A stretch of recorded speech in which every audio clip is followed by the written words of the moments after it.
following show contains adult content. It's not our intent to offend anyone, but we want to inform you that if you are a child under the age of 18 or get offended easily, this next show may not be for you. The content, opinions, and subject matter of these shows are solely the choice of your show hosts and their guests, and not those of the Entertainment Network or any affiliated stations. Any comments or inquiries should be directed to those show hosts. Thank you for listening.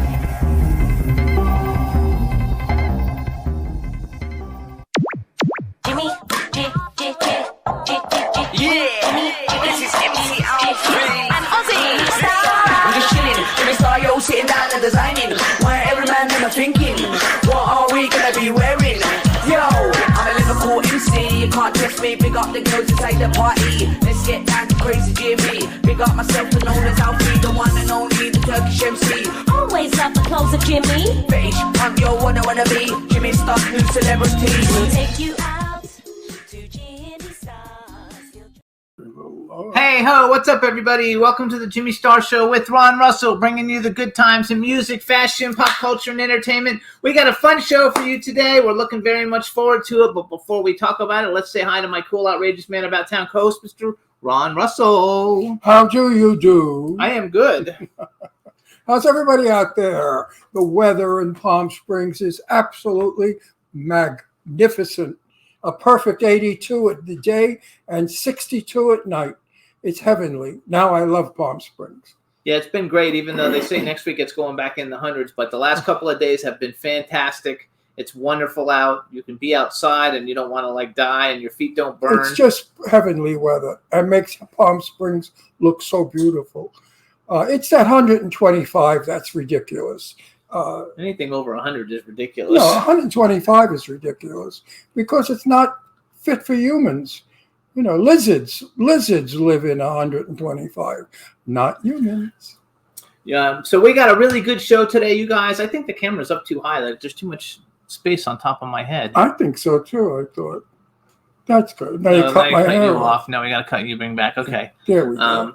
So anyway, you guys, we have a really fun show for you guys today. We have BJ Mezek coming on, you guys. We have a half of the horse painting showing. You always have that. Every week we have that. That doesn't look good. Oh, well. Well, until we have a studio again, which we will one day, we have to improvise. Yes. That's right. So we have a great show, you guys. We have BJ Mezek coming on, and he's got a bunch of new films and stuff he's working on. Plus, he's one of the producers of Halloween Hotness, which is the great event for St. Jude's that we're going to be going to in October. So we're going to talk about that. Should be a lot of fun. And then we have action martial arts star John Ozuna, who we actually met at Halloween Hotness last year and who is got a new movie coming out, who's also one of the featured guests at Halloween Hotness along with us. Oh, good. So it's going to be a lot of fun, and we want to say hi to the chat room. What's up? B. Claudia just showed up. Hey. Hey, B. How are you, I honey? love your watch matching your shirt. How do you know that? Nobody could see my watch. Yeah, they can see it. It's my Versace sport watch that Jimmy got me, and I love it to death. I wear it a lot. I probably wear it more than my Rolex and my other wristwatches, but I love it. It's rubber, but it's Versace. And I love anything that's Versace because I'm a very great fan of his designs. I love Versace, anything. We have beautiful pillows that Jimmy bought us for our sofa in the living room, Versace pillows. One day I'll photograph the living room and show you. And also 2 gigantic antique, vintage Versace pillows for the bed. Beautiful. You gotta love it.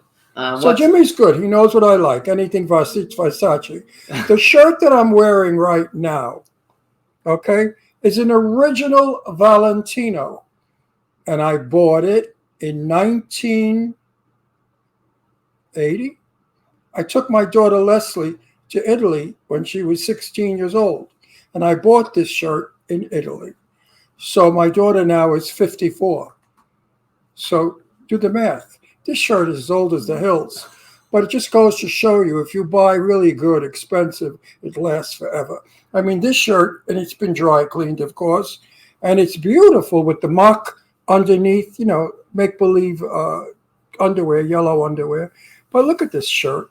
Gorgeous. He loves it. He was Beautiful so excited to button. wear his shirt today. I mean, because it's, you know why? I love vintage anything. I think that things that were made 40 and 50 years ago today are just things to wonder at because they're beautifully made, they're beautifully done.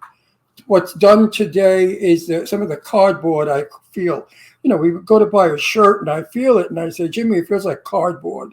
It doesn't feel like cotton. This cotton, I mean, it's like mink. It's soft. It's gorgeous. It just hangs, it drapes. Because back then they made quality things, especially in Italy and especially Valentino. So yes, I'm happy. I have shoes that are 30 years old. In fact, the shoes I'm wearing to Halloween hotness are black and white spectator shoes that are probably 40 years old. More than 40, 50 I think the years old. shirt's more than 42. Well, Leslie was 16, and now she's 54. Okay, so 39. Okay. So 39 years old, his shirt is. Imagine if you bought a shirt today, it doesn't last 2 minutes, right? You wash them and they look like shit after you wash them. Most of the time, like I get like 2 or 3, unless it's Ralph Lauren, which I wear a lot of. You wear it like 2 or 3 times and that's it. It falls apart. And the black and white shoes that I have were custom made for me 40 years ago by Valentino. I bought them on 57th Street in New York City. They had a last of my foot, a wooden cut mold of my foot.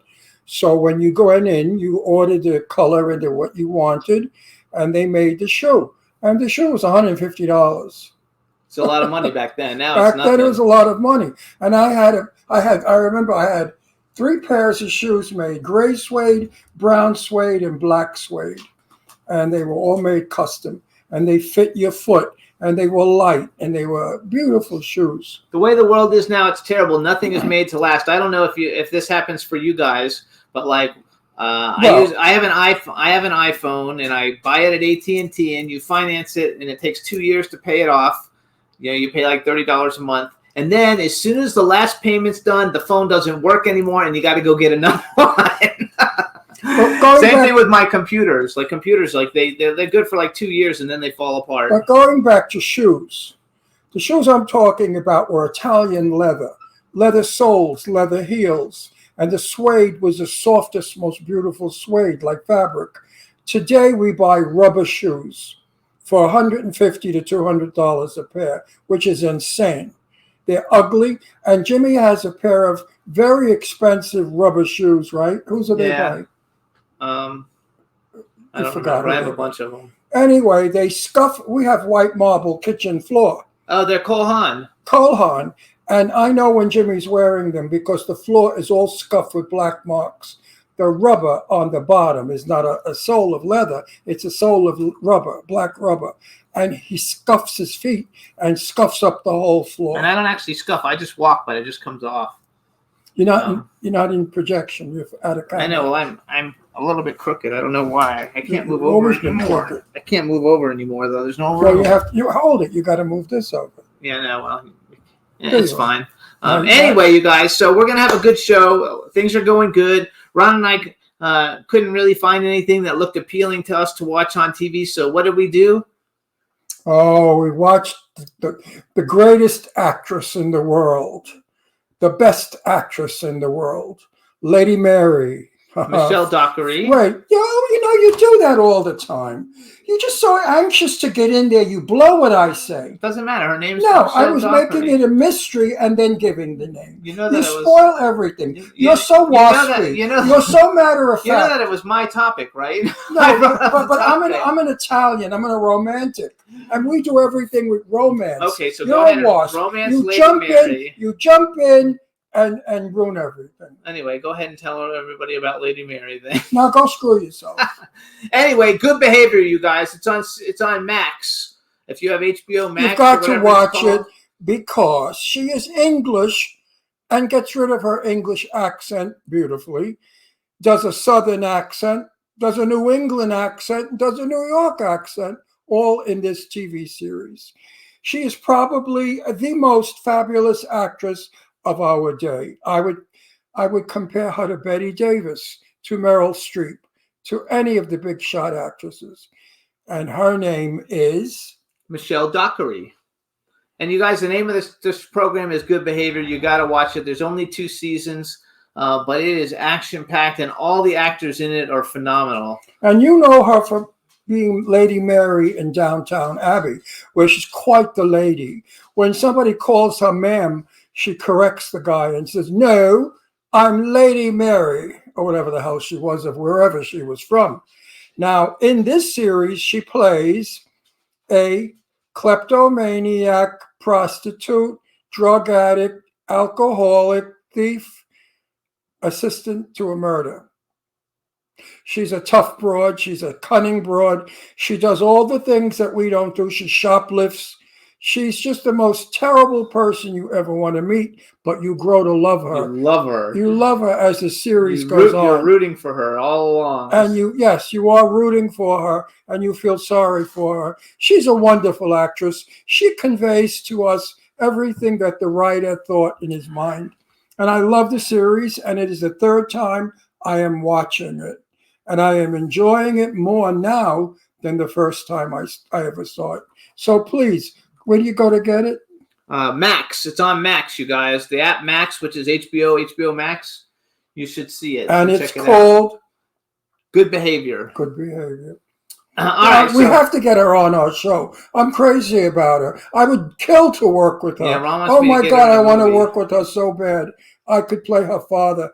I would love to work with her. Ron wants me to get her in a movie, so I don't know if I have any movies that are big enough budget for her, but we're going to see what we can do. She works in really big things. But she's fabulous, you guys, so definitely check it out. And check it out, Downton Abbey. And she's beautiful. And check out Downton Abbey, too, you guys. There's a whole bunch of seasons of it, and then there's 2 movies, and there's a 3rd movie getting made right now. They're shooting it right now at 3rd Downton Abbey. But what's fascinating about this series we're talking about, she changes wigs all the time. She's a blonde, she's a redhead, has black hair, and she becomes an entirely different person. She's a brilliant actress, just brilliant. She's natural, she's normal, she's convincing. She doesn't act, you don't catch her acting. And she has a smile that I'm just crazy about her. Michelle Dockery, I love you. And if I could possibly have you on this show, I would be so happy.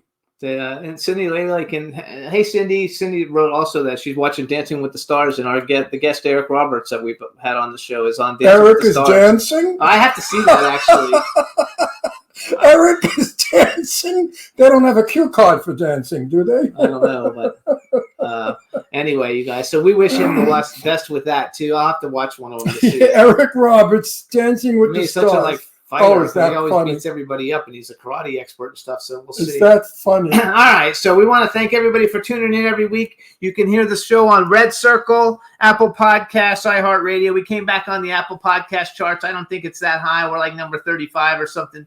So please tune in and check it out. We're on iHeartRadio, SoundCloud, iTunes, Spotify, Amazon Music, YouTube, Google Podcasts, Radio Public, TuneIn, Pandora, and Amazon Prime. And she said it's very entertaining, though, watching. Who? Cindy. Said what? It's entertaining watching Dancing with the Stars with Eric Roberts. I think that show is so full of crap, I never really watched it, so I can't agree with you. I just think it's a fix.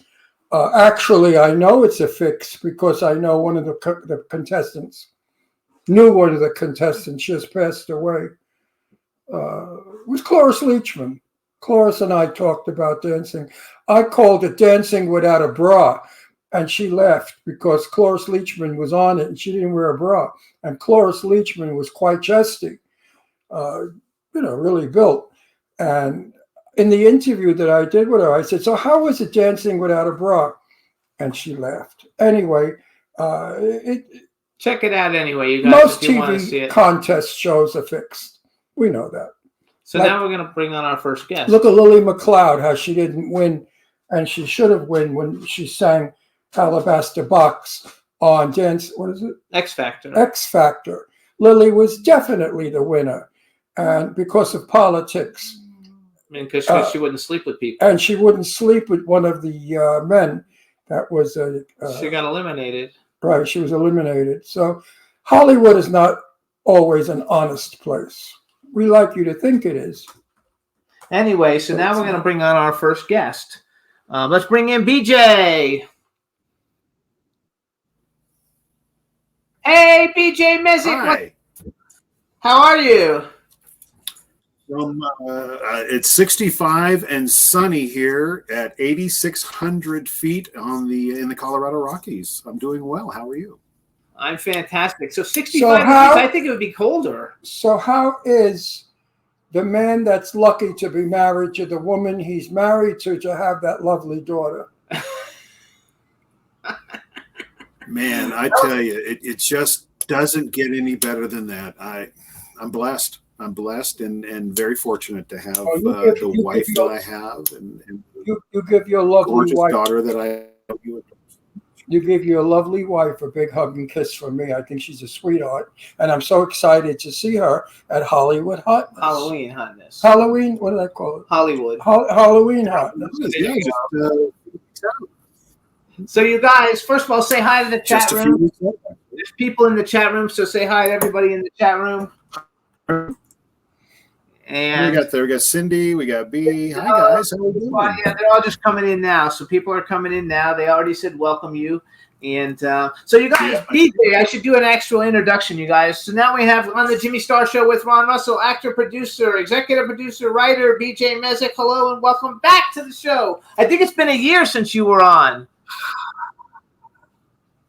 Just about, yeah. I think it was last Halloween Hotness, actually. Yeah, last Halloween Hotness. And tell the truth, don't I look younger now than I did last year?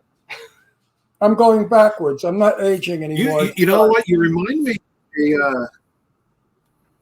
me of a general that I just saw recently at some motel out in I was a bad general.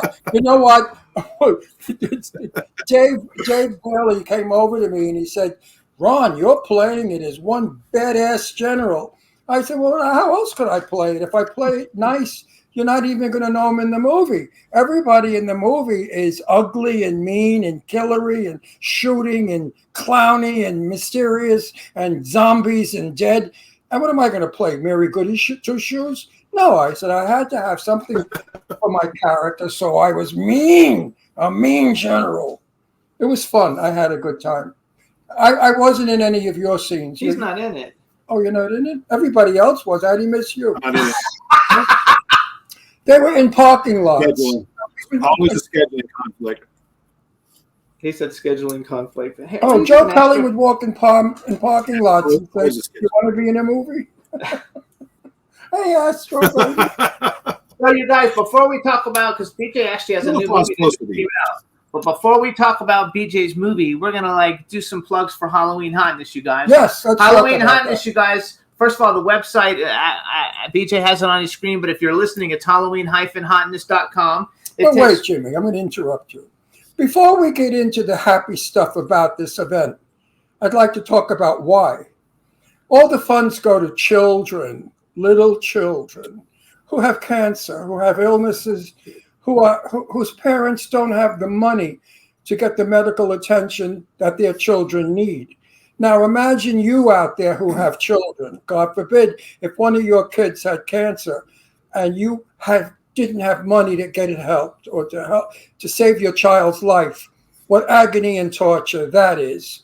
And the reason that we do these funds, foundation funds, is to raise money to support the cause.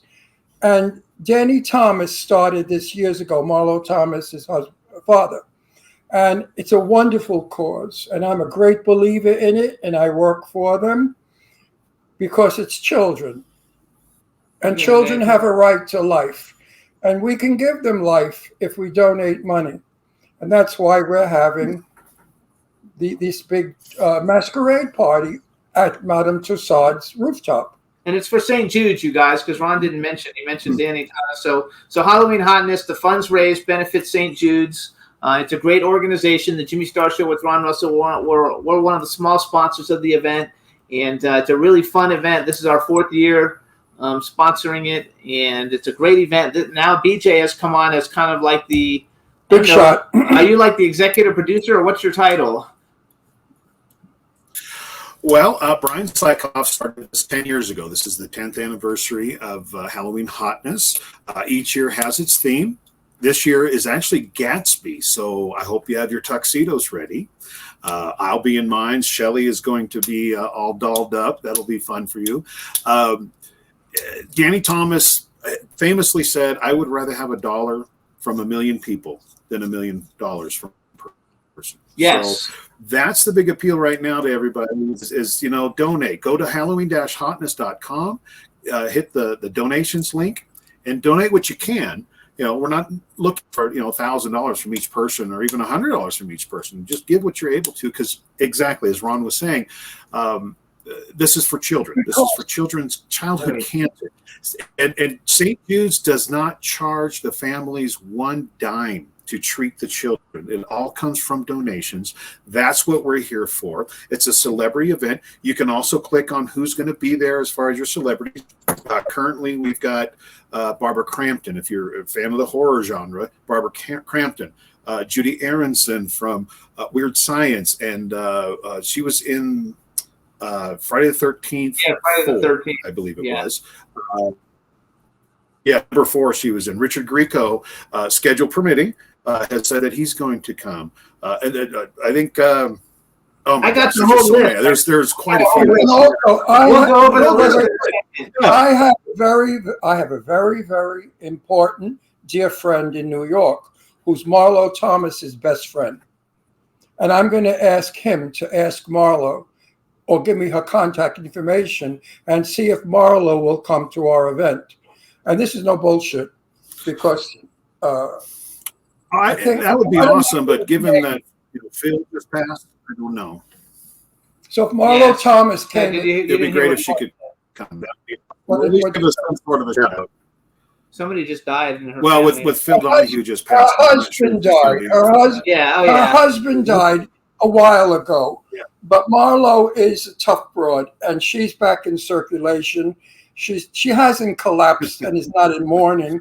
She realizes that Phil Donahue was at an age where people die, and she's dealing with it. It may do her good to come to California and to go to our event and see how many people love her and thank her for what her father did. I think it would be very inspiring for Marlo. And for what she's doing. She's taking over the whole thing. No, I know she's taking over the whole thing, but she didn't create it. Right. Danny Thomas had a dream, and he made that dream come true. And she's carrying the torch, but she didn't create it. I have to tell you, though, I love the theme this year. Every all the other years, like we dressed, like last year, I think I went as Chucky or something. Western. I was Western. Oh, no, it was Western last year. The year before was Chucky, but you can't really ever use those pictures to take for anything. This time, everybody's going to be dressed up beautifully, and we're all going to look fabulous. So no, I'm going as the mob boss because that's who I am. We asked last year. We asked all of our celebrity guests, what do you want to see? How would you like next year to go as far as the theme? And we threw Gatsby out there, the Roaring 20s and all, and everybody went nuts over it. So that's easy. You can either get a tux or rent a tux. I have a tux, and Shelley has a gown and whatnot. But I think it's going to be nice, a nice formal affair. And Madame Tussauds, Hollywood, last year, if you remember, the upstairs or the balcony was closed. So they completely refurbished. We are going to be the first event on that rooftop. I love it. I love that. With full access to the rest of the building as well. Oh, we're getting ready to do a walkthrough on it. I'll be down there in a couple of weeks, so we'll be able to do a walkthrough. And it's just, they're excited. We're excited. You can attend. You can buy tickets as well and attend. There's VIP sponsorship or VIP tickets rather available, and to get in with the next level, I guess, of the rooms. But all of our celebrities go out and mingle and talk to people and everything. So, and if you're not able to attend, again, Halloween Dash. I think. Oh, it's so much fun! Oh my gosh, right? Yeah, so no, we had a blast because cross-dressing is so in the news right now with this sex change bullshit. I think that next year it should be a cross-dresser affair. Men have to come as women, and women have to come as men. I am dying to see you in drag. Victor Victoria, yeah. I will send you. In my life. You have got to be the ugliest woman I will Not ever only do I have a picture of me in drag, but I have a picture of me as a can girl. What is that? He has a picture of himself as a can girl. Oh, I'd love to see that. I donate for that. Yes, everybody out there, donate money to see the picture. BJ is. Oh my God! Talk about. Hey, you know what? I'll tell you what. I'll do this. I'll go as far. If people actually have that picture, I will print out 8x10s and sign them. There you go. What is that? He said I'll print out 8x10s and sign them for people who donate. So please, if you want a picture, it's a good blackmail picture. If you want a picture of BJ and drag, oh dear God, send a donation, $5, $10, and he'll send you an autographed picture of himself as a can girl. So now that's a collectible. So I think it's a lot of fun, you guys. So again, it's Madame Tussauds, October 19th, the 10th annual celebrity. Wait, let me talk. We really should be scripted. No, I want to tell everybody out there, the price of admission doesn't only give you the party, but you get to see every mannequin that's a celebrity mannequin, from Marilyn Monroe to Humphrey Bogart, everybody, free. You don't have to pay for it, because the initial entry fee into Madame Tussauds is about $30. And here you get with the ticket a ball, music, dancing, celebrities, and the wax figures. It's an incredible evening. And if you can't you're stupid if you don't go. And if you can't go because you live someplace far away, you can always donate by going to HalloweenHotness.com, and they'll show you where to go. Right. Also, so I want to go back. It's the 10th annual Celebrity. Go ahead. Go ahead, BJ. Sorry. And if you've got a film coming out, if you're a production studio, if you've got any kind of a film project coming out, you can sponsor as well, and we'll put your film logo and the name of it up on the Step and Repeat. And there's something else Brian and I are working on the Step and Repeat. We've got the digital one downstairs, and then we have another one up on the rooftop that's an actual printed one. And if we can get everybody, our celebrities, to maybe sign a 2-foot by 2-foot section of it, we'll cut that out and raffle those pieces. Not sure how well that's going to go, but this is the first time we've mentioned it outside of him and I. So if it's something that people are interested in, we can absolutely do that. Plus, there's some auction items that are going to be there as well. And again, yes, all proceeds go to Jude's, as it should. So you guys, you know what? I want to. All of us know celebrities. There's not one of us that doesn't know a celebrity. And I think we should call our celebrity friends up and say, is there something you could give us to donate us so that we can auction off? Maybe like something, I have something, a lot of things belonging to Jane Russell.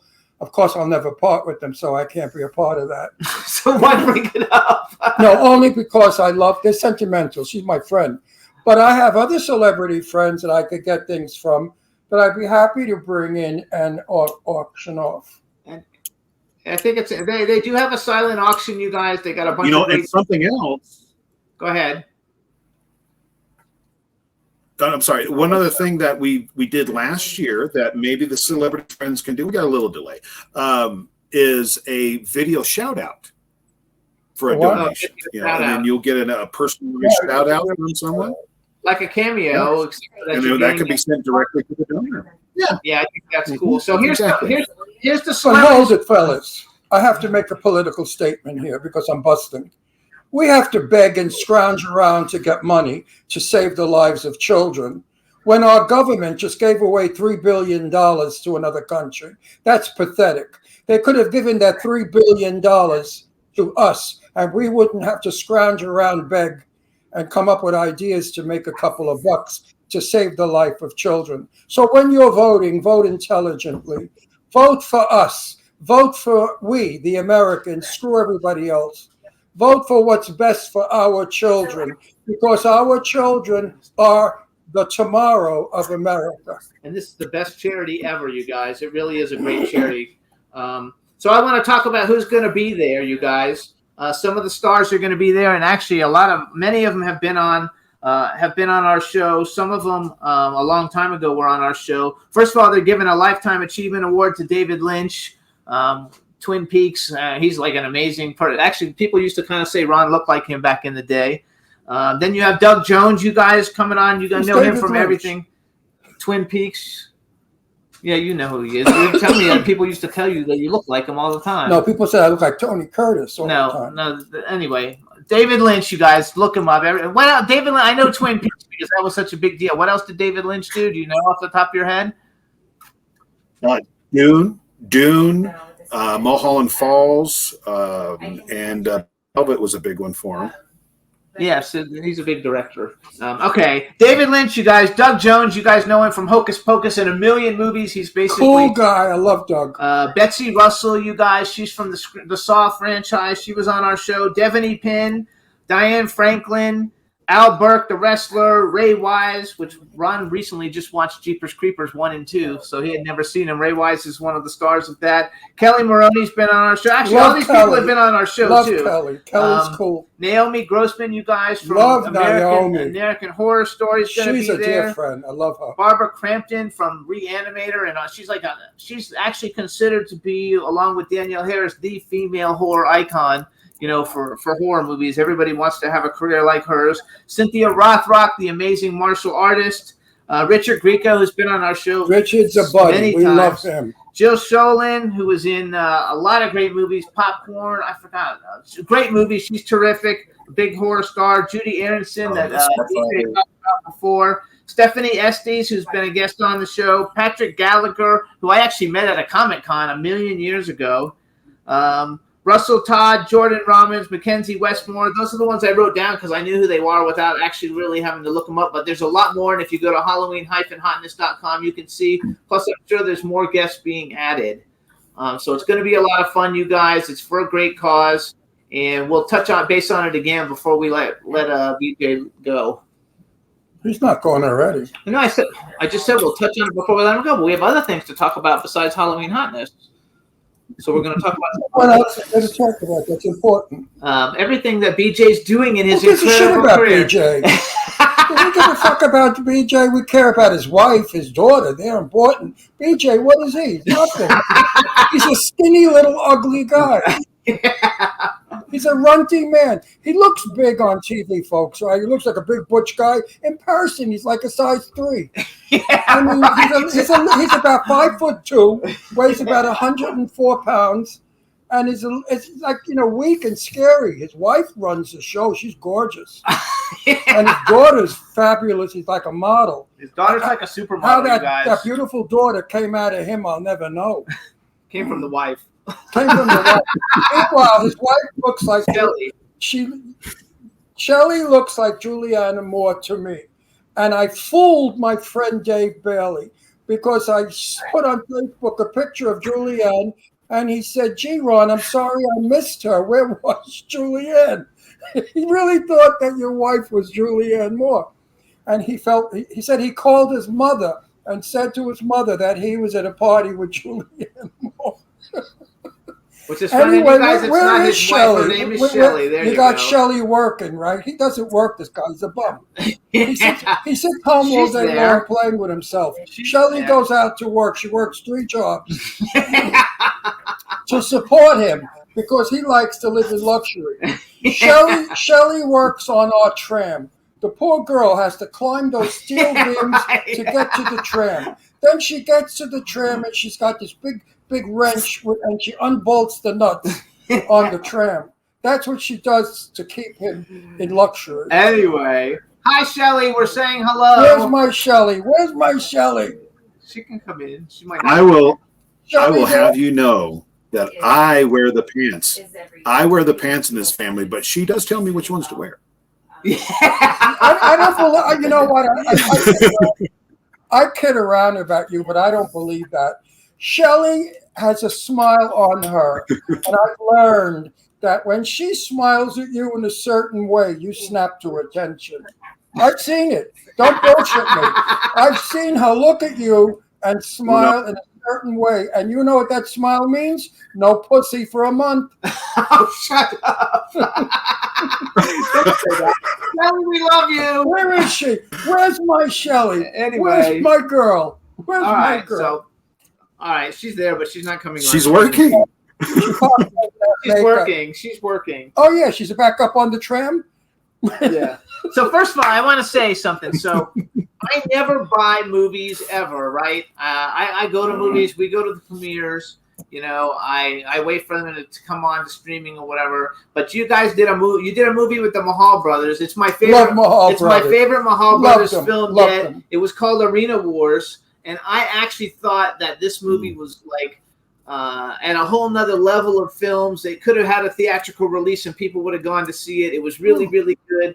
It starred you guys, Michael Madsen, Eric Roberts, Sherry Davis is in it, Robert Lasarda's in it, Robert Donovan, a whole bunch of other people we know, but those are like people everybody knows. Sherry Davis. And it was a great movie. So just tell me, did you enjoy it? And what did you think of it? Because I thought it was excellent. Wow. It was a lot of fun. We shot it all in Vegas. Yeah, I had multiple hats on that one, but it was a lot of fun. There were some intense moments. You saw it, and there was one scene where we all cried. And then I had to go from that scene into the drill sergeant scene, and I'm like, guys, I got to have an extra minute because John Wells just killed every single one of us in the scene to where it took us out of everything. But the killer, the 7 killers in the 7 rooms and all that, it was a really, really fun shoot. Just not much else I can say other than, it was a blast. Working with Brandon Slagle as a director was great. Michael Sue was our cinematographer. The Mahals always put together a great project. It's a lot of fun. I'm not going to be on the next one, unfortunately, because again, schedule, but which is, I think, Alien Horde. They're getting ready to film. But Cursed Waters, Adam Worth and I co-wrote Cursed Waters. It's a pirate film that's coming out next year. And that's got, oh my gosh, Costas Mandylor from the Saw franchise. It's got Glenn Plummer from Sons of Anarchy. He was in one of his best films. Oh, Glenn's a great guy. First chance that I had to work with him, and not disappointed in any way, shape, or form. Tom Proctor and Robert Lasardo. And we all and Vernon Wells, everybody we love. Vern Wells, Michael Pare, Michael. Costas Mandylor, Donna Lee Heising, yes. Tom Proctor. Donna Lee, my wife. We have everybody in that movie we love. Actually, friends. We have John Wells coming on the show. I'm not sure when. I just what I think him. of the Mahal brothers? Here's my opinion. I'd love to see them with $100 million to make a movie, because all they need is money. Their work. We discussed that a few times. Their work is fabulous. I love the both of them. They just need money. They're low budget, but if they had a high budget, their fucking movies would be knocked out of the ballpark. They're great. They know their shit. These guys know how to make a movie. So you guys, I want to go back real quick. First of all, actually, Tom Proctor actually was one of my first celebrity client when I became a publicist.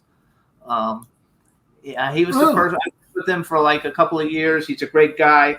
Ron was always jealous when we had him on the show because in the first episode or second episode of Good Behavior, he's the guy that Michelle Dockery buys her drugs from, and he liked Michelle Dockery so much. How was I jealous? That he got to work with Michelle Dockery. We talked about him on the show. Hello, I remember. She's like an elephant. She's got a memory. I'm lucky I remember where my dick is when I have to pee. I stand in the bathroom and I say, I think it's here. So everybody needs to see Arena Wars, you guys, though, because it's out. And you have And speaking of peeing, I met Richard Grieco while I was peeing. He came next to me and he began to pee in a urinal. And I looked at him and I said, hello, Richard Grieco. My name is Ron Russell. Would you like to come on our TV show? Richard Grieco. And he looked at me like I was insane. And I said, I'm not kidding. After we finish peeing, I want to talk to you. And I did after, and he just kept looking at me, smirking and smiling, and said, "Yeah, I'll be on your show." He was a great guy. I believe pick him up wherever you can, for the TV show. Yeah. But we love Richard. Yeah. He turned out to be Good friend. one of the most down-to-earth, cool guys you ever want to meet. Absolutely. So now you got a new completely opposite of what I see. Yes. Oh yeah, absolutely. Rich and I have discussed this a couple of times from Night of the Roxbury. Yes.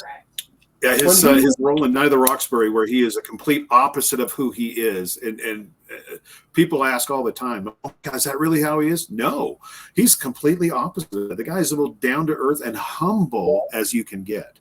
It's called acting. A lot of people, when they meet me, they say, for a reason. You're nothing like the guy you play in film. I say, no, of course not. I'm not a mafia tough guy. I'm just an old queen from New York. Anyway, so now you got a new movie just came out called Crust. Yes, in theaters right now. Crust, yeah. So it's in theaters, you guys. It's Sean Whalen's directorial debut, I believe. I'm not positive. Sean Whalen, you guys know him from Twisters and People Under the Stairs. I don't know. He's in like a million movies.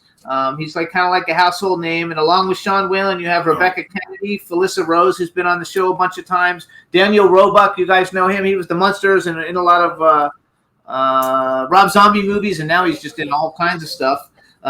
Ricky Dean Logan, Alan Ruck, he was the best friend of Matthew Broderick in Ferris Bueller's Day Off. And he's in all kinds of stuff, and he's behind. And Jan Birch, who's been on the show. Jan is a sweetheart and a fabulous actor. Jan Birch needs to go into feature films. He's a star. Jan Birch has it. And I tell him that whenever I see him. You got to get out of these shitty $2 movies because they're not doing a thing for you. He's really a fabulous looking guy. I mean, he has a look about him that's scary or whatever, intriguing. So tell us. And his wife is a doll. She's another sweetheart. Tell us about Crust. First of all, you guys, Crust is in theaters now. It's like a limited release, or do you know, or where is it playing? Do you know? It's a limited release, right? It's limited release. It's playing in Riverside. It's playing in Indiana. It's playing in Minnesota. It's playing throughout the country, but in a limited basis. But my understanding is it's doing well. And much like Terrifier 2, it did well. They kept extending and extending and extending, and let's hope that happens. And if it does well enough, Sean would like to do 2 more, which would be awesome because my character would be in the other 2 as well. But I just got a text from Felissa. She said it looked great. I've not had a chance to see it yet, unfortunately, but she said it looks great. And yeah, the numbers are coming in. Seems to be doing well. Can you tell us a brief thing about what it's about? Plot, yeah, there you go. Tell us the plot. Sure.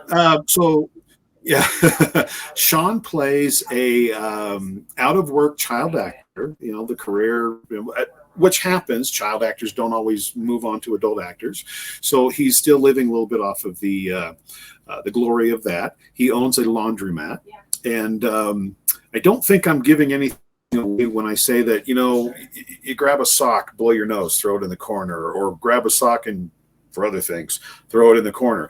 Well, this pile of socks and things just keeps growing and growing and growing and becomes a monster named Crust.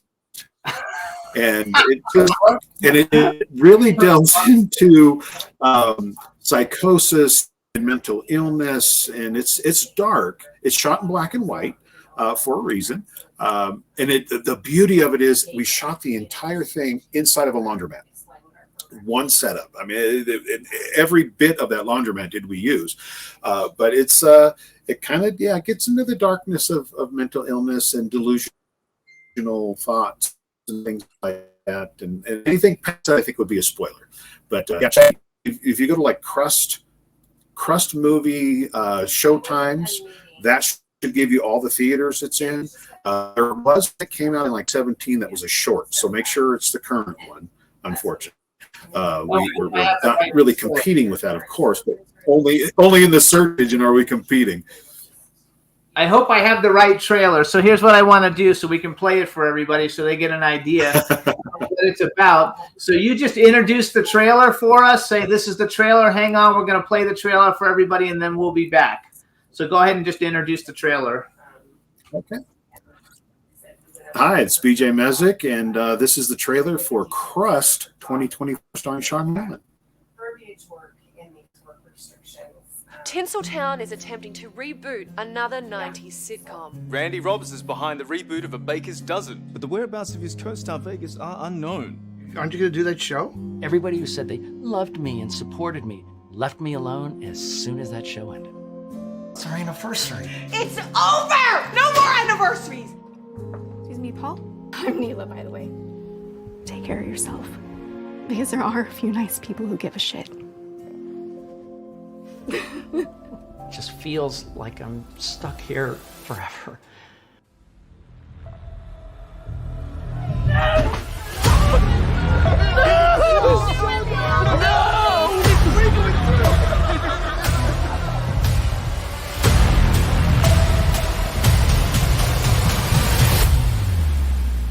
There is no sock monster!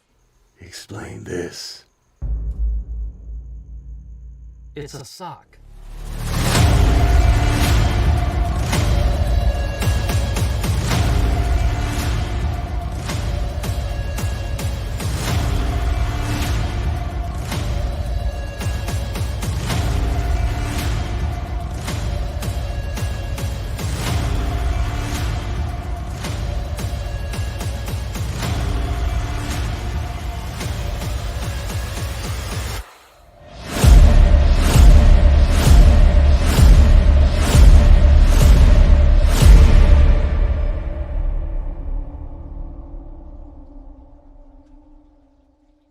What should I call you?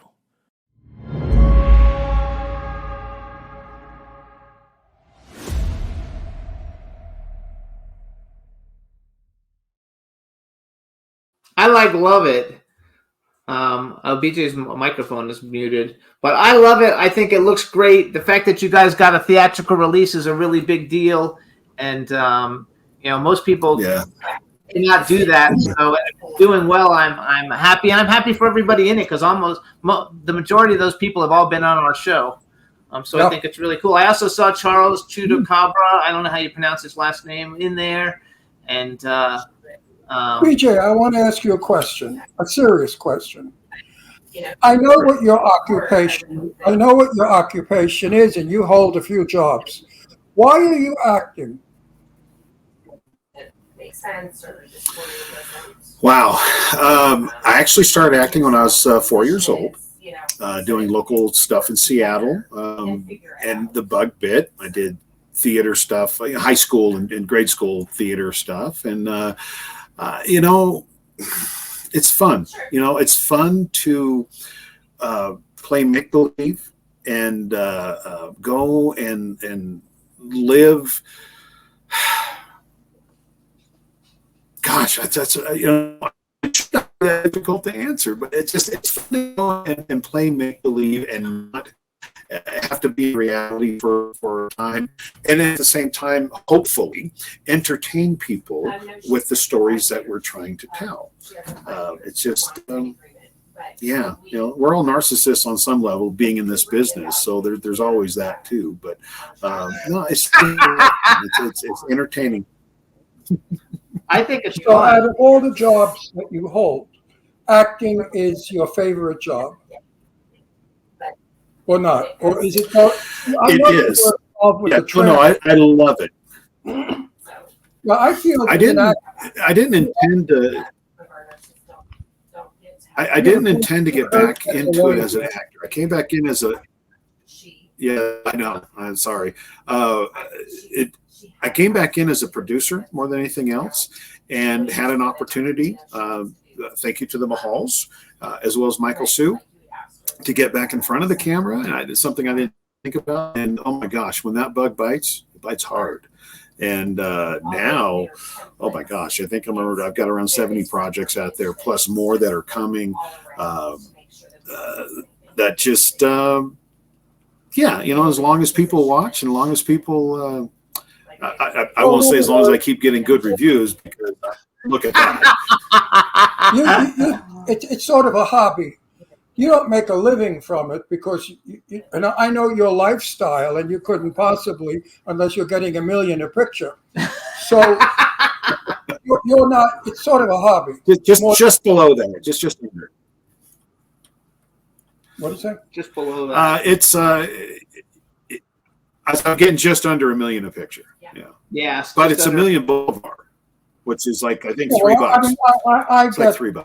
I get No, I get paid. I get paid for the film. I get paid also. I never work You get for what? free. But I get 30 or 40 million a picture. And my name is always above the title, and I get limousines and priority. My set's on the stage. And I work a couple of hours a day. And I don't like directors, so I have them removed from the set when I work. I like thinking. If you believe Did that. they put the fluffer back in your rider? What? There's a very bad delay Did they put here. the fluffer back in your rider? No, they didn't put the fluffer back in his rider. Oh, the fluffer. That's funny. People might not know No, what I that do my is. own fluffing. That's the fun of it. That was a good line, though, BJ. That was a really good line. No, I fluff myself. It's fun. So, hey, you guys, here's a couple other movies that BJ has wrapped recently, and I bring them up because we know all the people in them. But along with Crust and Arena Wars, soon Devil's Night will come out with Angie Everhart, Eric Roberts, Kevin Sorbo, Sarah Nicklin. Out for Vengeance with Costas Mandalore. Barbara Nettle-Jacoba, I had her on after her I forgot what movie she did that made her really famous. Maybe Hostel or one of those made her famous. I forgot. But we had her on like 15 years ago. Christopher Atkins is in it. Rita, Evil's Origin with Bill Moseley, Kane Hodder, Debbie Rochon. I love Kane Hodder.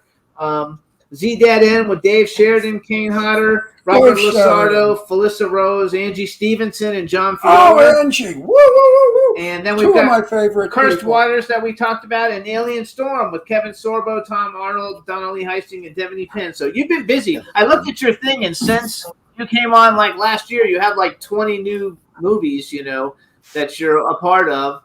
And so good for you that you're busy and that you can make time to bring in all the acting projects along with what you regularly do. I think it's awesome. And the fact that you are producing Halloween Hotness with Brian Sykoff, I think is great.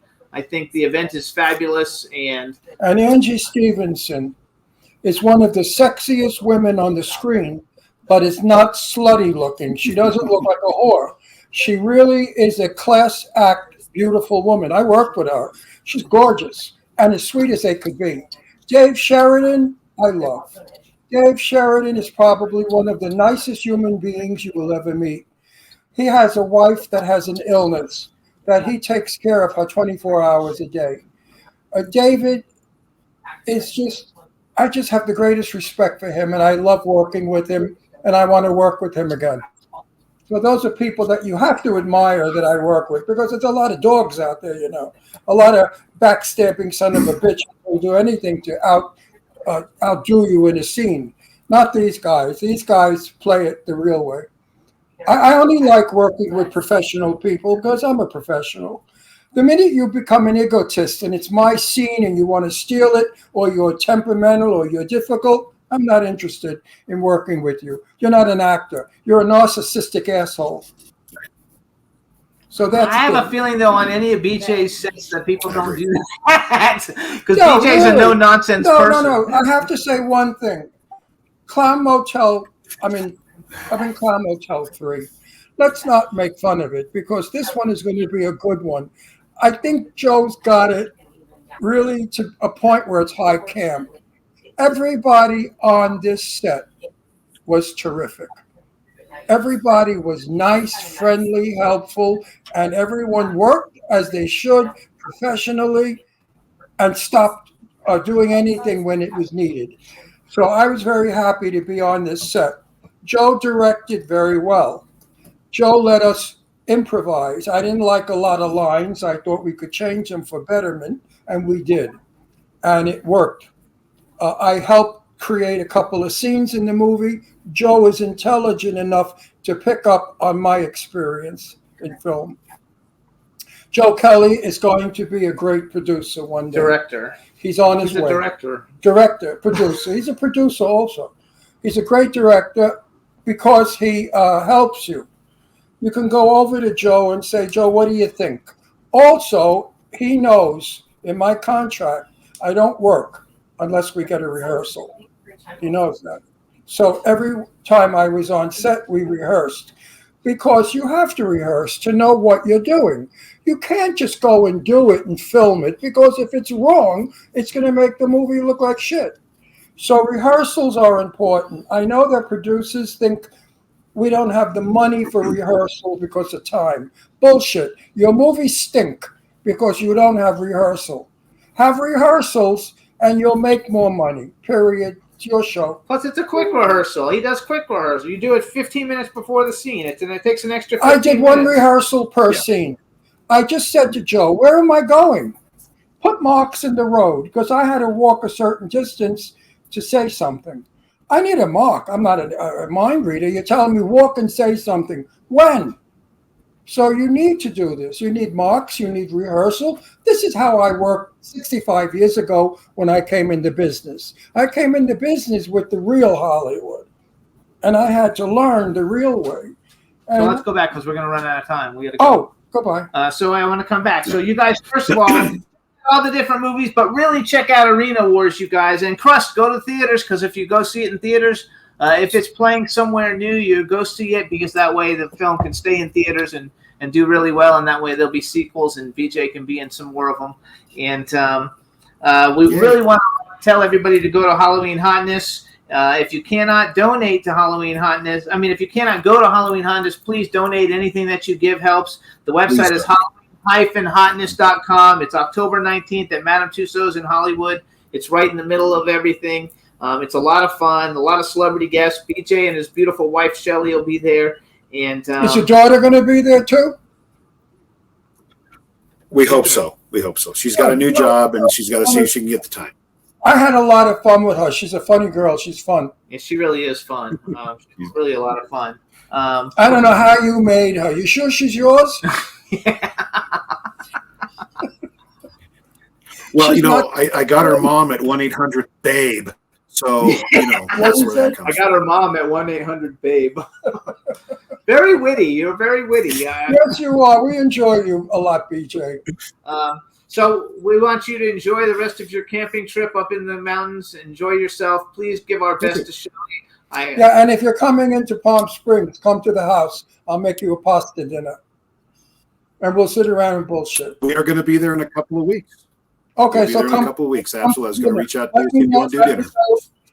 We have a wedding and we have a couple events. He's on weekdays anyway, so it'll be fine. Yeah, so let us know when you want to come over for dinner. I'll make a nice pasta and a salad. Okay? That'd be great. All right, so BJ, down, so it'll be in between shoots. Yes. Oh, in between the two is perfect. So we'll see you soon, and then we'll see you again soon. Thanks for coming on, everybody. Please support Halloween Hotness, and we'll see you soon, BJ. Thanks. Bye-bye. Take care, BJ. Say hi to Thanks, my guys. girl. Appreciate it. Love you. Bye. Bye-bye. Of course. Bye. All right, everybody. So now I will apologize. I guess he's up in the mountains, so his Wi-Fi is not. Yeah, it was a terrible delay. Terrible delay. And, it's hard because you talk over one another. And also, the video was very bad. You could hardly see how handsome he is because BJ is very handsome in person. He's just a really cool guy. So and he's a nice as hell guy. What a terrific fellow. So we're going to take a quick music break, you guys. This is the band 2/3, which we had Lee Thomas on last week, and the show's doing extremely well everywhere. And this is his hit single, I Want the World, with the band 2/3.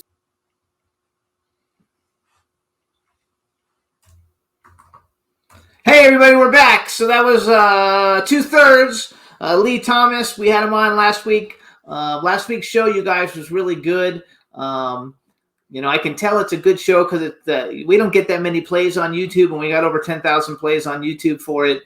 So that's how you know that the shows are really good when people are like really watching it and not just listening. That's because of Mark and Lee. Yeah, and Lee. And I played with Mark. Mark is a sensational guy. I love him. We're friends now. We're friends on Facebook. We communicate. Mark and Lee are really sports. You can have fun with them. And he's actually coming out now with new music after. Yeah, his and his boyfriend music sent is me, good. His Good music. Mark sent me a message saying that, we gave him a lot of confidence, and he sent me like 15 songs that the guy's written over the last couple of years, and they're really, really good, and he's going to come out with new music. So it's kind of cool that we were like part of that, and we'll definitely have them back on. And I hope they come to the United States. I'd love to meet them in person. And then, so it's really cool. The other show that did really good for us, you guys, on YouTube is Philip Falcone, who is the guy from New York who did the Terrifier movies. And, it's gotten a lot of plays also. Those are our two biggest shows on YouTube in a long time, probably a year. So that's fun. And you see, people like fun. People like to laugh. People want to be entertained. So this bullshit about putting stoppers on everything. You're not allowed to say a woman's beautiful. You're not allowed to say a demeaning joke about an ethnic group. It's all nonsense. We're human beings, and we can make fun of our shortcomings. We can have fun with our silliness and the things that we do. As a stand-up comic for so many years, working all the nightclubs, I had a ball. And I played with the audience, and we had fun back and forth. People laughed and screamed, and it was wild. Today, no one laughs. Everyone's sad. Oh, the only one that laughs is Carmela. She never stops. She's like she's on pot or something. I don't know what the hell is with that nut job. But she's all over the place. She laughs at everything. I wish people would be like her. I wish people would laugh at everything and get happy. Make her a good example. So I want to do one more music break, and then we're going to bring on our next guest. It's a quick song, you guys. This is Jam Wayne. I don't know if he's not mainstream, super well known. I'm actually approaching him to be in a movie I'm working on, and he's like a space engineer or something, and then he's a rapper, and he's really, really good. A rapper is a space engineer? Yeah, he's like super smart, and he's got a super smart job, but now he's making rapper. And his song was #1 on iTunes, His song is, last night I'ma build a rocket to the moon, to the moon, to the moon. I'ma take you with me, baby. Anyway, you guys, I think he's going to be an actor. I'm trying to get him in my horror movie that I'm doing with the werewolves. Well, let's get him. And so here he is, Jam Wayne. Enjoy it. I want to meet this guy, a rocket engineer. No, that's not him. We're just playing a video of him. The name of the song is No Problems. Oh, he's not a rocket He's not our guest. He's playing a video for him, but I'm explaining who he is because people won't know who he is. What is going on here, Jim? We're going to play a music video. This is Jam Wayne, No Problems, is right he our now. Guest? No, he's not our guest. Don't you yell at me. I'll punch you right in those 4 eyes. See those Enjoy, eyeglasses? you guys. I'll make you eat those eyeglasses. Enjoy, you guys.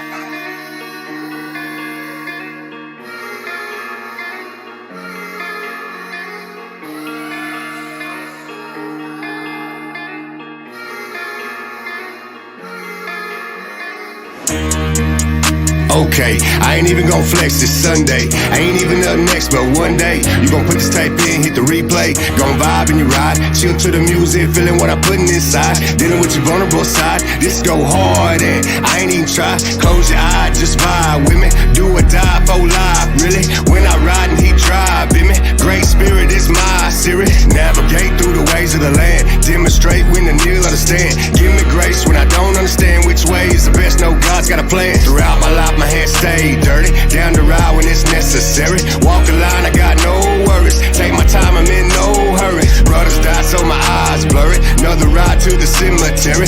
Live your life, you know death coming, but I'm vaping, we gone, homie. You don't really want no problem. You don't really want no problem. You don't really want no problem. You don't really want no problem. All till I see that. Till I drop down 6 feet deep in the casket. Till my last breath and I breathe that. Stand on the front line, called into action. Keep my mind free, no relapse. Trying to stay clean, but the mud gon' stick. Suds in the fifth, duds on the whip. 1, 2, 5, 6, on curl in the silk. With a pearl on the hill, hand trigger flicker on big. Piece with the wood on the grill, black in a bit. About to be encouraged when I slip out, put the Hellcat on drill. Smoke in the spill, get thrown rap on the seat. You gon' sit with a pack on your still. Been through hell, and I'll be damned if I climb down just so I can jump back in. Back tie spin when I mash out, looking for the cash out. Red zone, go for the win. Ride for my friend, most of them gone so long in the grave, but they locked in the pen. Smoke in the wind, raise up a toast to the ones that be locked down, do in the bed. Know the world ain't shit. Lord heard every Every part you lift up down there in cell block 6. As the world on tilt, everybody Leroy left. Had to put the South on drill. About this here, yeah. Mobbing with the head, now I'm mobbing in the streets I live. Let me make it clear. We some thoroughbreds in the country. Blue collar, tried and true. And if it comes down to it, and you cross that line in the red, white, and blue, boy, you better salute. You don't really want no problem. You don't really want no problem. You don't really want no problem. You don't really want you don't really want no problem.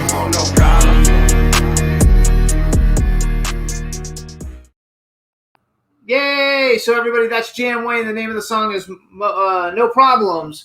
And he's very cool. You can follow him on social media. He's got a huge social media following. Now we're going to bring on our guest that we're going to have on. And his name is John Ozuna. And this John Ozuna, he is a rocket scientist. No, that guy is a rocket scientist. The guy just singing? The guy just singing is a rocket scientist. Oh, really? He works for an aerospace I think he's from company. he looks like he's from outer space anyway. Anyway, no, So- John Ozuna, we met at Halloween Hotness last year. Well, when I see him, I'll remember him. And he's an actor, and he's got a brand new movie getting ready to come out. And so we're going to bring him on now. Let's bring him on. Hey, guys. Hey, John. Good. How are you? Good. My handsome men. How are my handsome men doing? We are fantastic. I know who you are. You know, I'm bad with names, but I never remember. I never forget a face. I know people by faces. How are you with names? Tell the truth. How are you with names? You know what? I'm horrible. I'm terrible. Me too. I stink. Yeah, and it's the same thing with me, even with lines. Like, because I'll work with actors and they can get their lines down so fast, and what takes them, you know, a week to do, 2 weeks to, or let's say 2 days to do, it takes me 2 weeks to do.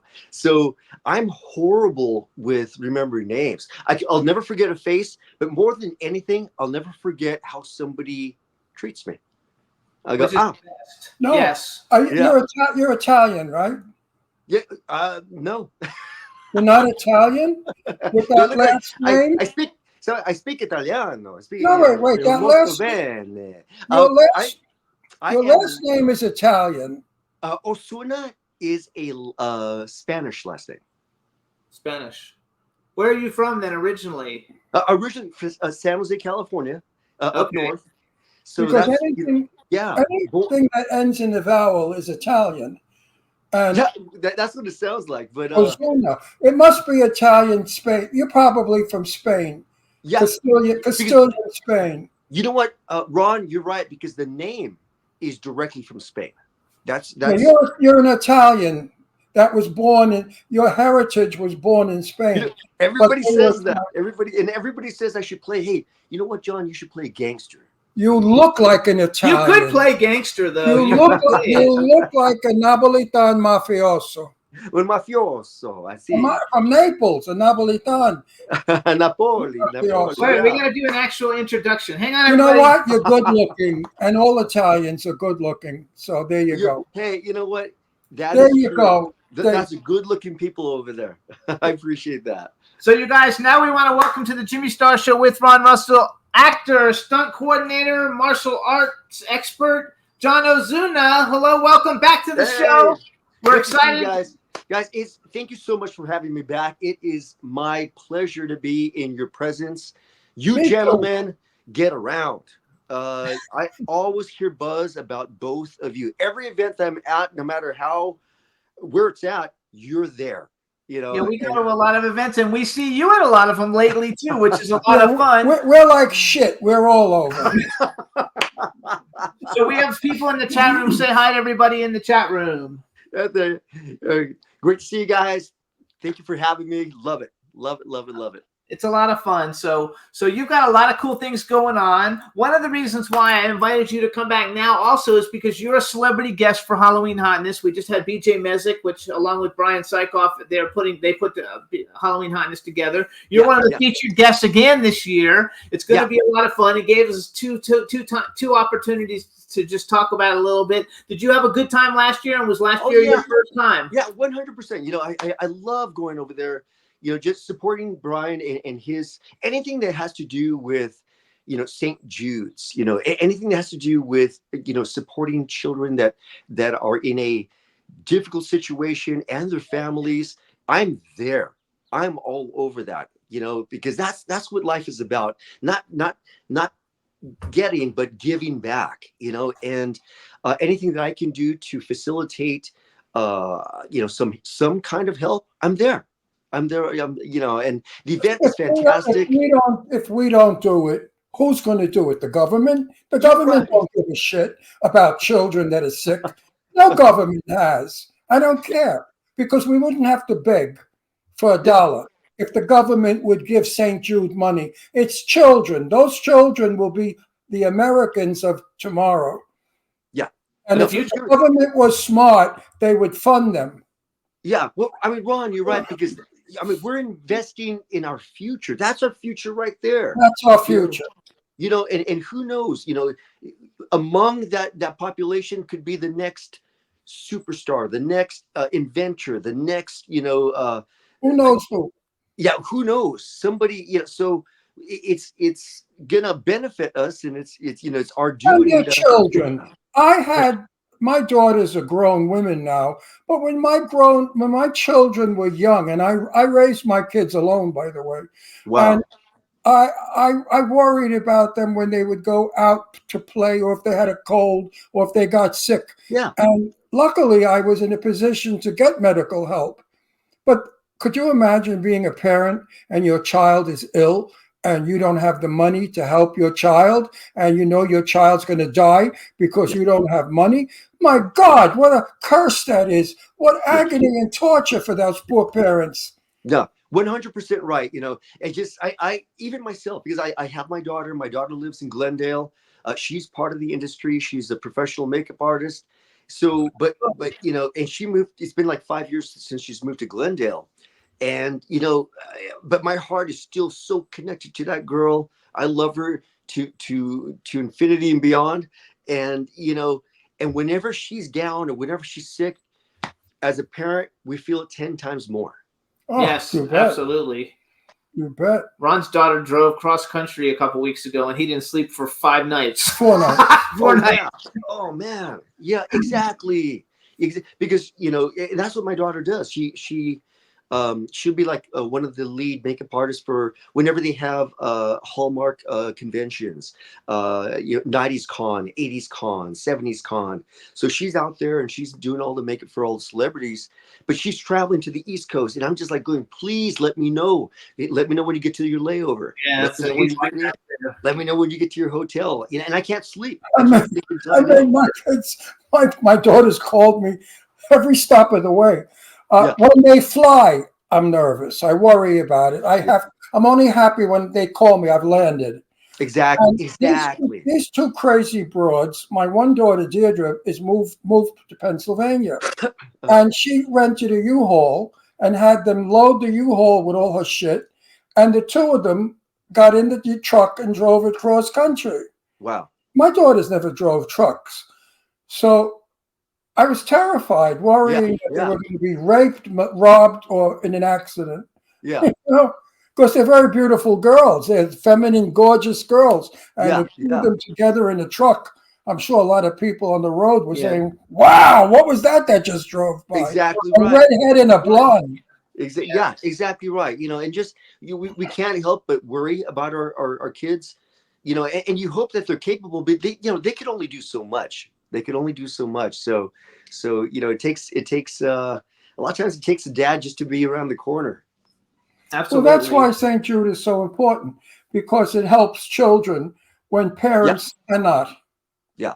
We help them help themselves. Again, St. Jude's is an amazing organization. I'll do things for for Make-A-Wish Foundation too. And I'm going to share a quick story with you. I was heading to LA. I had a few days of shooting in Burbank, and so I'm there, and I'm right next to a family whose youngest son, and he's about 12 years old. He was a recipient of a Make-A-Wish Foundation charitable contribution. So they shipped him to go to Disneyland. He's never been to Disneyland before, and here's this very sick kid. And coincidentally, he sat right next to me in the plane, and so the whole time we're talking back and forth, about, hey, have you ever been there? No, I've been, most of my life I've been in the hospital, and my heart's dying. I'm dying inside, but at the same time, I'm trying to keep a positive attitude, being with them. But just knowing that, he's making his, wish come true, and something like that of, so positive is being part of his life, because who knows, that could be it right there, and so yeah, these things tear me apart. So anything that has to do with that. You're a good guy, though. No, that's because say Latino. No, I'm Italian. That's Latin. Yeah. And it's Italians and all Latin people. We have la corazon, the heart, la coro. Exactly. We love deeply. We care deeply, and we can kill you too. Yeah, exactly. And he really.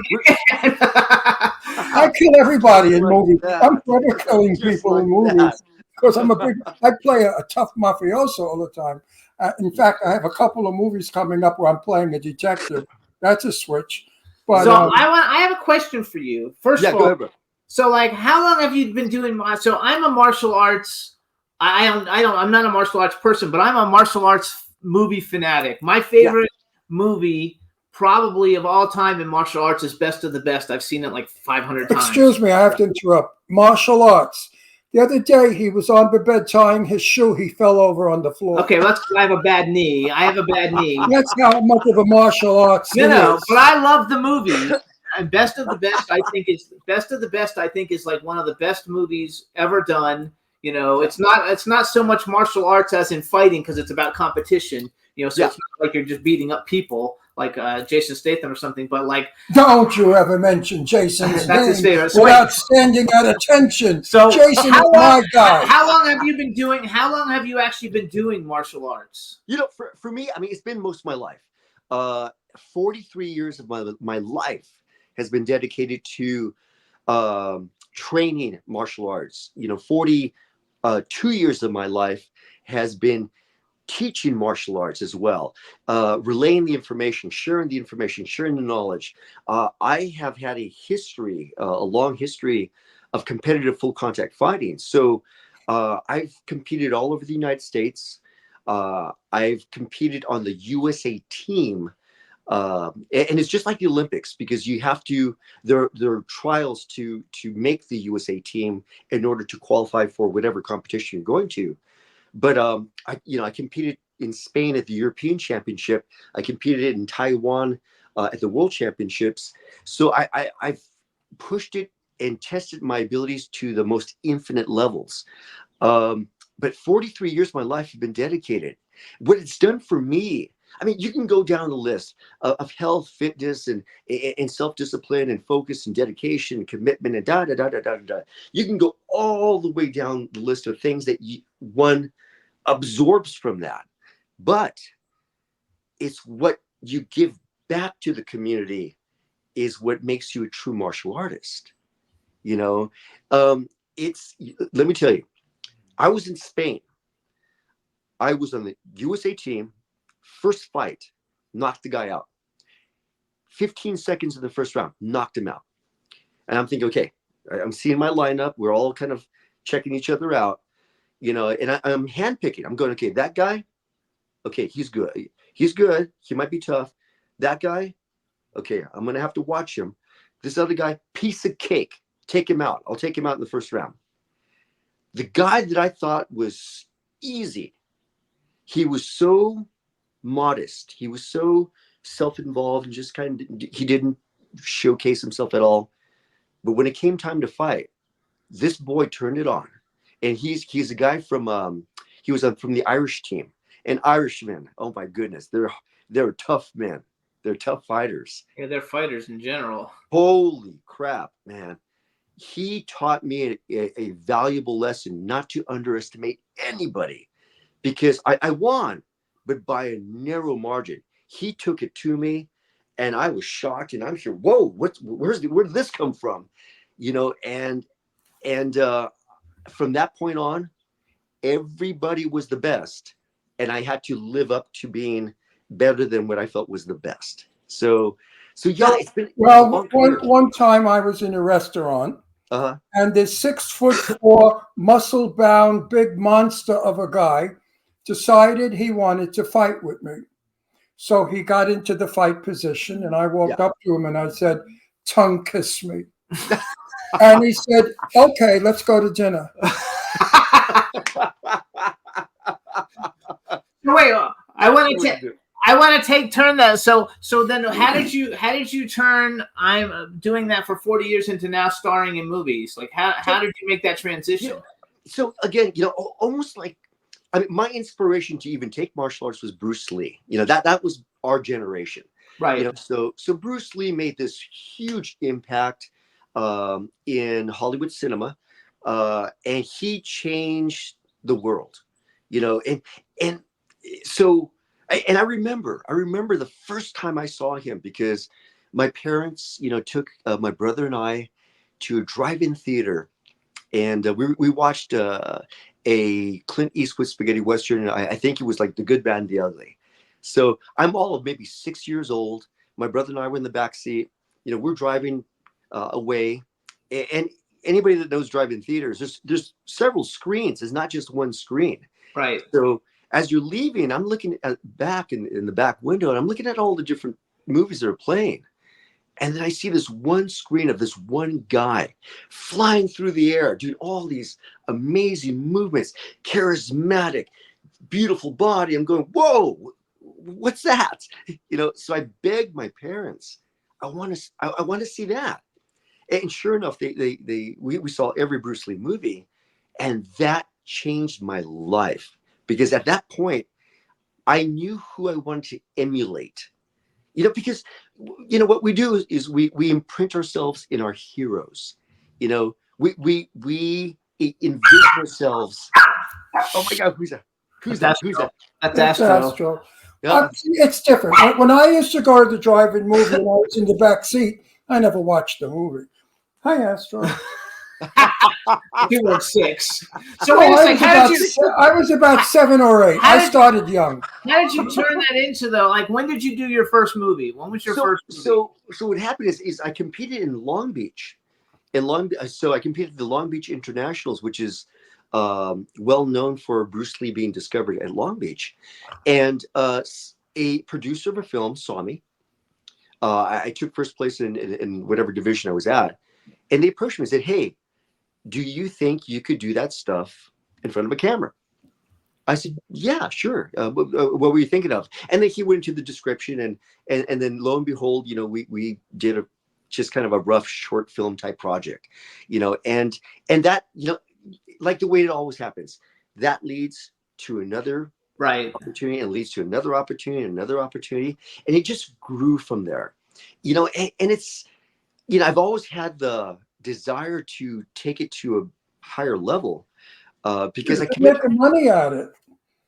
That's a high level. You're making money at it, right? Yeah, exactly. That's a high level. That's the difference between us, what we do, and what a lot of people say that they're doing, but they're portraying themselves as being Hollywood actors, stunt people, celebrities, and then you go and see what they've done. Zero, nothing. They've done zero. Right. While you look at your histories, oh my goodness. And Ron, I mean, you've got so many stories about how many major celebrities that you've worked with, and major celebrities. No, I haven't worked with. I knew personally. Oh, you do? Okay. The only one I ever worked with was Sophia Loren and Tab Hunter. Yeah, but you interviewed them all. That's working. Oh, but I interviewed them. Yeah, yes, working with them. That's working. Exactly. Consider that working with. Yeah. So wait, a lot of. I want to go because because I really Ron doesn't really watch the martial arts films except for Jason Statham because he. No, I think you know what? Jason Statham to me is the ultimate fantasy person. Because 20 guys come in a room and he beats up 20 guys in 2 minutes. I love it. It's so not real. It's so fantasy. It's so stupid. But I'm happy to say Jason's playing 007. Yeah, He's they're going to saying be the Jason new Statham's James gonna be the new Bond. James Bond. And I think he's going to be perfect as James That Bond. would be great. I would love to work. that. I would love to work with Jason one day. When I'd love to meet him. When I was younger, Steven Seagal was big, and I knew that. and, I knew Steven Seagal. And I knew Jean-Claude him. I Van met Damme. him. Jean-Claude Van Damme. You know, like because another one of my favorite movies is the one where I forgot, but the one that's really Steven famous. Seagal was not very friendly. I met him in a restaurant. He was introduced to me in a restaurant here in Palm Springs, in fact, and he wasn't friendly at all. What's that Jean-Claude Van Damme one where they like go to and they to fight in the a Bloodsport? You're talking about Bloodsport. Great movie. Bloodsport. So I saw a movie recently. We had Matthias Hughes on the show. He did a movie. Matthias, yeah. And Matthias, I love him. I love his movies. I know you've been in I think one movie with him. Yeah, I worked with him recently. Yeah. He has a new movie that just came out, and we were promoting it. It's called The Last Kumite. And it's an 80s throwback movie. And actually, when I watched it, I thought for an 80s throwback movie that wasn't super high budget, it was a great movie. And when I was watching it, I was like, they fucked up, though, because I really thought that they should have put you as one of the fighters in that. Like, you would have been perfect in that. I think I appreciate that. I do. You know, it's a funny thing, this industry, because I've been approached by several directors or even casting directors on projects like that one, like recently Black Creek, and when they found out that it was me that they were considering, somebody within that circle said, you know what, I don't want him, you know, and I know why, you know, just unfortunately, you know, there's just that competition. Yes. You know, and you know, I'm competitive by nature, but I'm not going to turn down somebody an opportunity because it's about making the project as good as you can make the project. You know, so you know, I don't care who I work with. Quite honestly, you know, I would love to work with Jason Statham. I would love to work with that guy. I mean, I would love to have a fight scene with Jason. But Jason would beat you up. Because it's in his contract, he beats everybody. Yeah, well, because it would be in his He'd contract. never win. Meanwhile, we have a friend who's a boxer, and he does very well. What's his name? Summer's husband. He's an MMA fighter. He's an MMA fighter, not a boxer. Yeah, and he's this young kid, and he's wiry, thin and wiry. Yeah. And I said, what the hell could you do in a ring? They knocked the shit out of you. He said, oh, yeah? He gives MMA lessons on TikTok, and he's got like 1 million something followers. And he wins all these fights. Yeah. He wins them. This wiry, thin little guy. I think, though, that you I do understand what you're saying, because like it has that no matter what you know what I'm as a producer, I have that problem, and there's certain people that I won't work with just because I've already had bad experiences with them. Exactly. I hear you. No, I'm not going to tell You've never had a bad experience. Somebody sued us. I got him kicked off the film. No, that was a screwball who's okay, but nut. still, he was a This nut. guy is crazy. He goes around fighting with everybody, making up stories. Okay, So but he either was way, horrible. okay, but I'm saying though, I understand what he's saying. But that with was this one. directed towards me, not Doesn't make you. any difference. I got him. I have problems with him too, and so I got him kicked off the film. And so I understand what you're saying, and people are not. But with you, I think it's more of a jealousy thing than it is as I appreciate that. like you know. Who doesn't like I've him? got a bunch of. Wait. I'm getting lost here. Well, you're not following. I am following. Why would somebody not like He just him? told you he had 2 films and he like was being considered for, and other actors in the film didn't want to work with him. Didn't want. Why to not? Because they're jealous. You don't shower? Don't laugh. Jane Russell, my best friend, all right? I'm serious. Jane Russell, my very close friend, said to me she had to tell Marilyn Monroe to shower when they were making the movie Blondes. Marilyn was not a great shower person. She believed in natural body scent, like Cary Grant. Cary Grant never took a shower either. He believed in body odors. These people, and Clark Gable believed in body odors. So there are people that don't shower. No, you're right. You're right. I'm not one of those people. Good, I'm glad to hear. So I remember because we took pictures with you several times. In my state, so we're good. He opened the door that I have to go in. Why do these? You're a terrifically nice fella. Why? I appreciate it. And Why would they? Wait, shut up. Why do they not like you?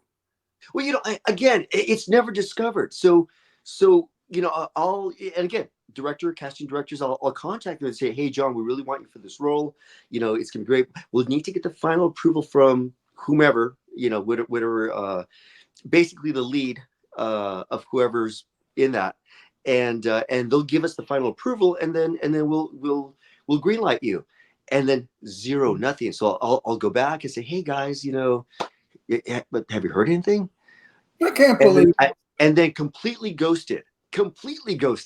I'm going, whoa, really, guys? Are you sure it's not maybe you were banging their wives? I can guarantee you. Hey, somos italiano. Oh, really? I will work on putting you. Wait, this is a very important issue because there is a lot of jealousy in our business. But to go to the extent of having you taken off a film or not allowed on a film, it's bullshit. What kind of clout did they have that you don't have? They're the star of the film. They were the star of the film. Yeah.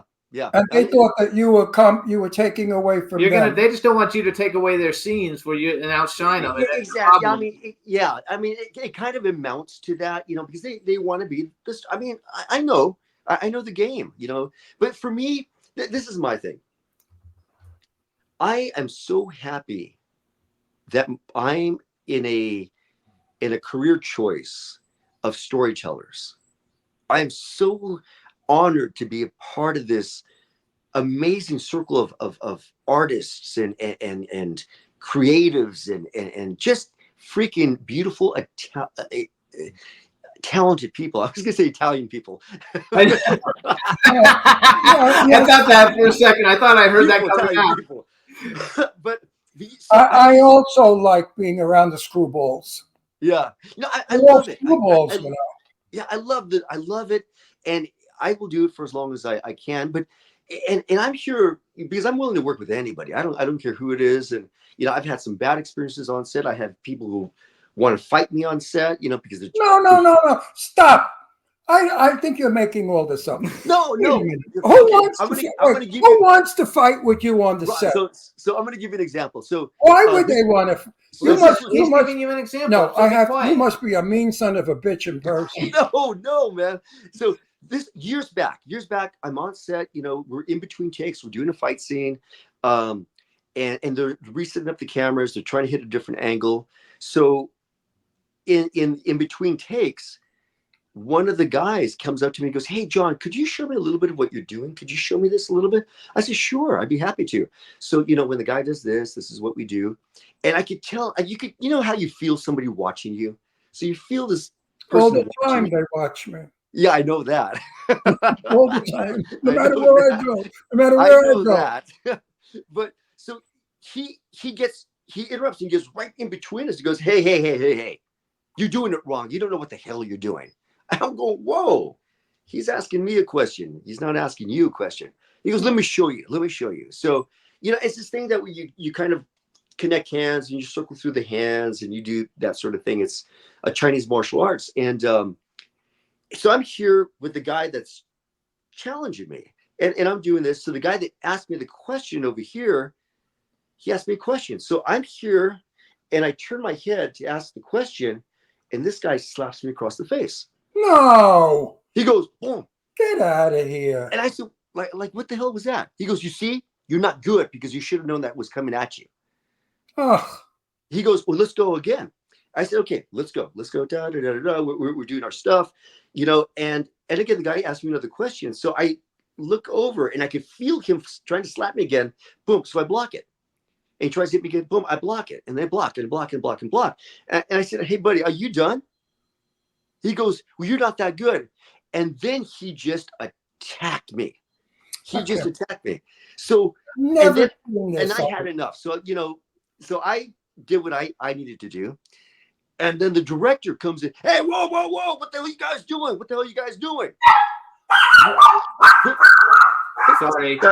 Sorry about that, guys. That's goes, what the hell are you guys doing? Baby. But you know what you got to do? The next time this happens, just use my line. Tongue kiss me.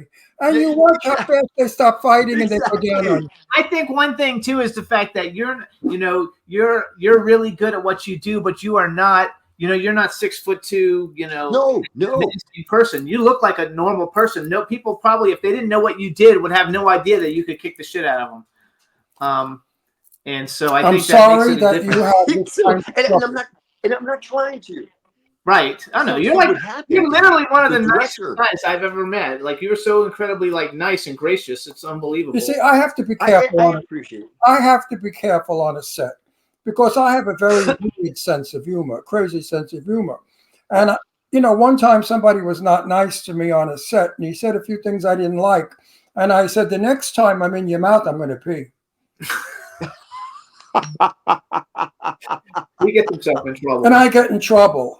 But so hang on, wait. We have to change the subject because we've got 10 minutes, and I want to talk about the new movie and play the trailer for everybody. So you've got The Bouncer coming out. Tell us a little bit about it. It stars Costas Mandylor and Nicholas Turturro and you. And this is a Massimiliano Cerci film, which we had him on the show sometime this year, I believe, or it might have been, no, it was last year, right? But right around the same time last year. Great director, great guy. So the movie's going to be coming out soon. Just tell us a little bit about it. Yeah, just really quickly, guys. So The Bouncer, it's due to be released next month. And it's so funny that you're even talking about Max. So this is Massimiliano Cerchi from I think he's from Northern Italian. Yeah. He's Northern Italian. From Florence. So great guy. He's fantastic. So we filmed in Romania. Essentially, I play Frank Sharp.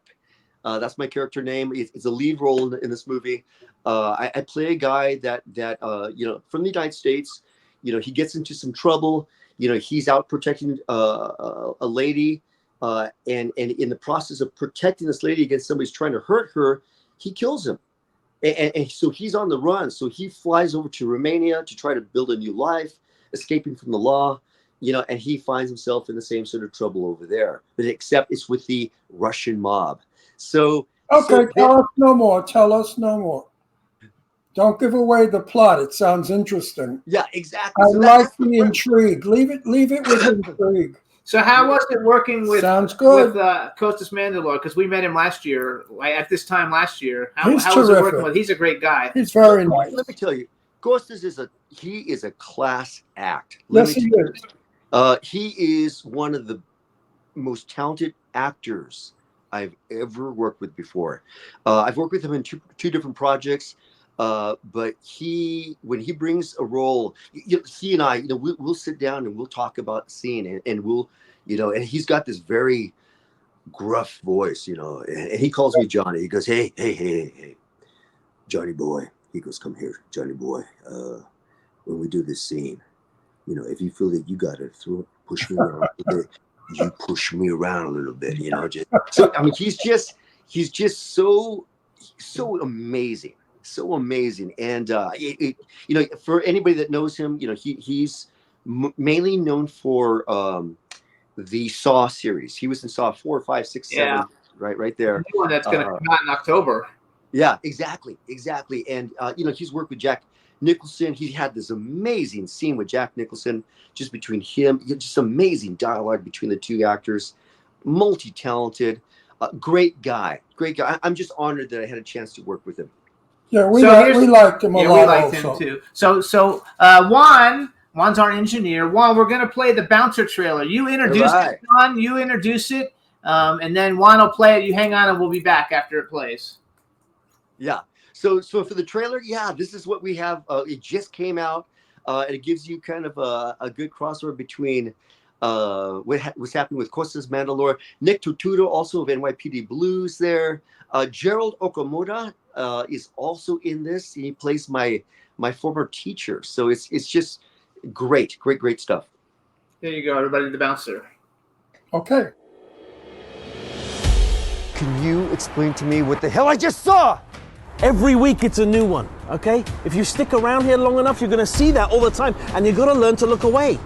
Who are you, anyways? Don't touch me. For what? Come on! Go home or go to the hospital. Your choice. In Russia, you have nothing. Shoot him! My gun's jammed! I give you good life. This is how you repay me. It's not going to end well.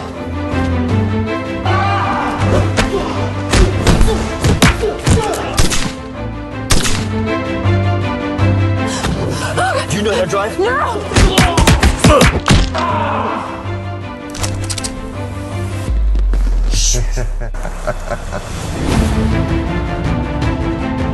I actually loved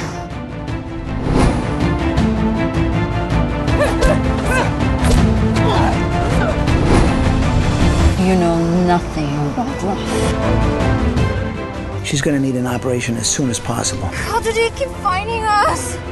It's a helicopter.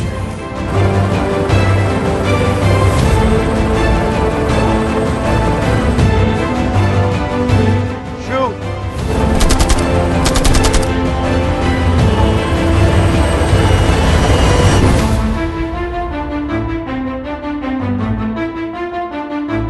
Bring no trouble when I see it. His name's Kane. Ask anybody around here. He's into everything. You cannot run forever. Already did.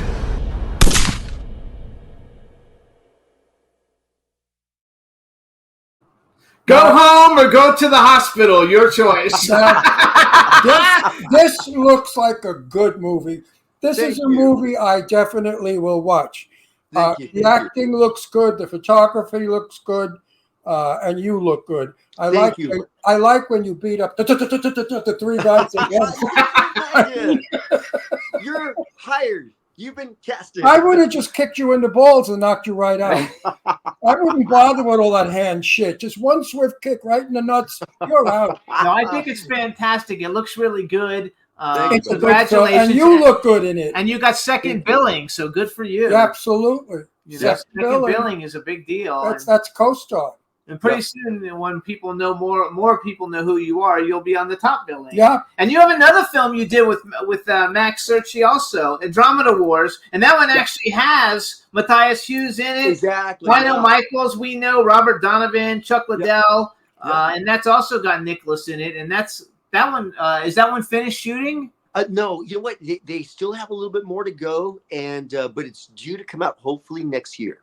I love it because I really like his films. You know, Searcy's films. He's a really cool guy. We had a great time, and he was at Halloween Highness last year. So after we had him on the show, we got to meet him.